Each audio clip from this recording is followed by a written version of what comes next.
Hey, it's Jordan again, your 2020 Human Race Coordinator. This is video number 3, but we're starting on section number 4 in the slide deck. There's not a video for every single section because some of them are really short and sweet.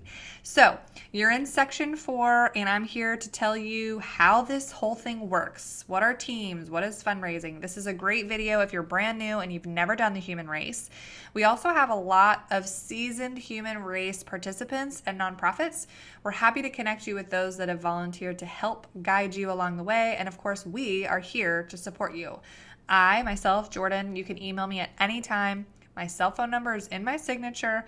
Call me if you have any issues. If I don't know the answer, I will definitely get it for you as soon as possible. Okay, so what is this thing all about? So if you watched video 1 and or 2, you know that this is a race that we coordinate and put on so that it's a platform for every nonprofit in our community to be able to participate and fundraise individually. All the donations go through us and they are distributed after the event. There's a friendly competition. We love for people to see what individuals are raising the most money, what teams are raising the most money. So when we say team, a team is a group of people within a nonprofit that have created a team. There could be a team of 1, could be a team of 5, could be a team of 100. Companies also participate in this event and they create their own teams as well. Those company teams or community teams can decide to raise money on behalf of one specific nonprofit or several.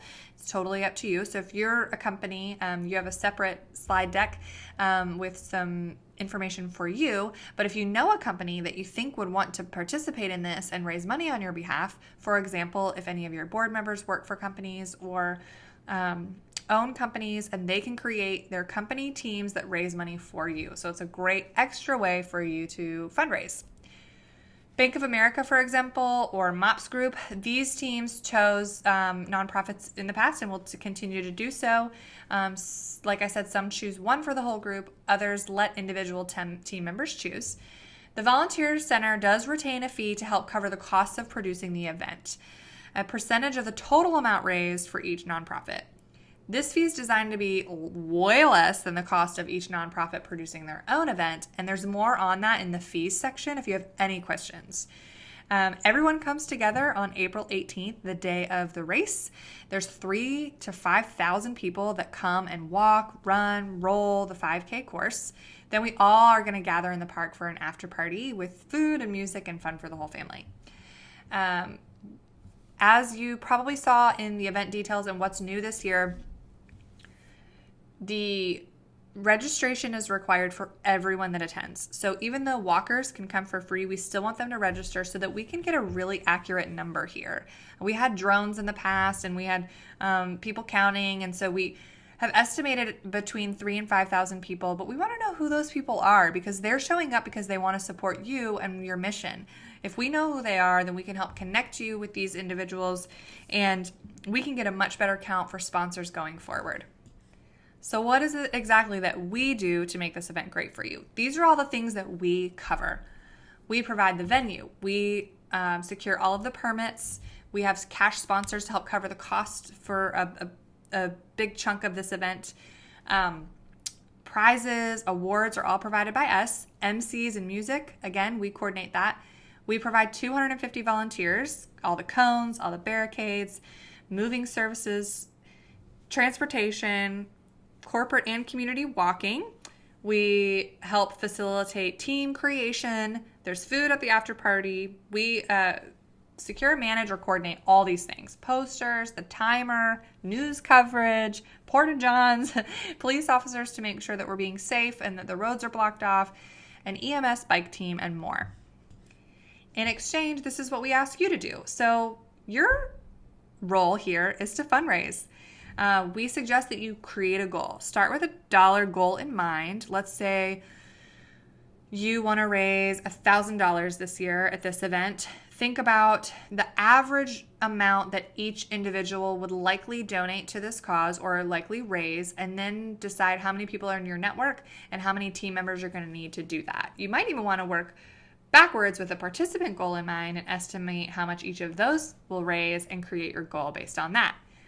We ask you to register and edit your team pages. So in the registration section, I'm going to walk you through exactly how to do that. This is very important. The first individual to register for the race and choose your team is the team captain and will have access to edit the team page. If I need to change that at any moment, don't worry. On that back end admin access, I can edit that for you. But keep in mind that you're the team captain if you're the first one to choose the team. If you participated last year, then your team will pre-populate when you choose a team in registration. Again, in that registration section, you will see visuals, exactly how that works. Once you've completed your registration, you get some links. You get a pop-up with your fundraising links. We ask you to share those. And there's going to be a spirit award. So create a spirit costume or a way to represent your mission on race day.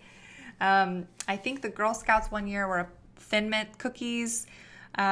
We have some really cool, fun ideas that people have done in the past. The IRC had cardboard signs speaking about stats on homelessness and their mission.